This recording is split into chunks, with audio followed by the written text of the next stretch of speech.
কথায় বলে মাছে ভাতে বাঙালি, মাছ না হলে বাঙালির রসনা তৃপ্ত হয় না। তাই প্রতিদিনের মেনুতে একটু মাছ চাই। আর সেই মাছ যদি একটু রসিয়ে কষিয়ে রান্না হয় তাহলে তো আর কোনো কথাই নেই। তাই চলো আজকে বানাবো বাসন্তী আর তার জন্য দেখো মাছটা একটু ম্যারিনেট করে রেখে দিলাম। মশলাগুলো মিক্সিতে নিয়ে নিলাম, খুব ভালো করে পেস্ট করে নেবো। এবার কড়াইতে সর্ষের তেল দিয়ে ঢেকে ঢেকে মাছগুলো হালকা ভেজে তুলে নেবো। মাছ যেন কড়া ভাজা না হয়। মাছ ভাজা হয়ে গেলে বাকি মাছগুলো দিয়ে হালকা ভেজে তুলে নেব। এইবার তেলে সাদা জিরে ফোড়ন দিয়ে মশলাটা দিয়ে দেবো। দিয়ে খুব ভালো করে একটু কষিয়ে নিয়ে এবার আদা বাটা, জিরের গুঁড়ো, কাশ্মীরি লাল লঙ্কার গুঁড়ো, পরিমাণ মতো নুন, হলুদ দিয়ে সামান্য জল দিয়ে খুব ভালো মতো কষিয়ে নেব। মশলা যখন কষিয়ে এরকম তেল ছেড়ে যাবে তখন দিয়ে দেবো ঝোলের জন্য পরিমাণ মতো জল।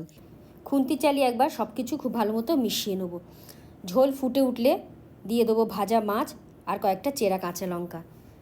সবার শেষে এরকম একটু কাঁচা লঙ্কা দিলে ঝোলের ফ্লেভারটা কিন্তু দারুণ আসবে। মাছ সেদ্ধ হয়ে ঝোল ঘন হয়ে এলে সবার শেষে দিয়ে দেবো এক মুঠো ধনেপাতা কুচি। ব্যাস, এবার গ্যাস বন্ধ করে দিলেই রেডি দারুণ স্বাদের বাসন্তী আর। গরম গরম ভাতে জুড়ি মেলা ভার। একবার অবশ্যই ট্রাই করো, আশা করি তোমাদের খুব ভালো লাগবে।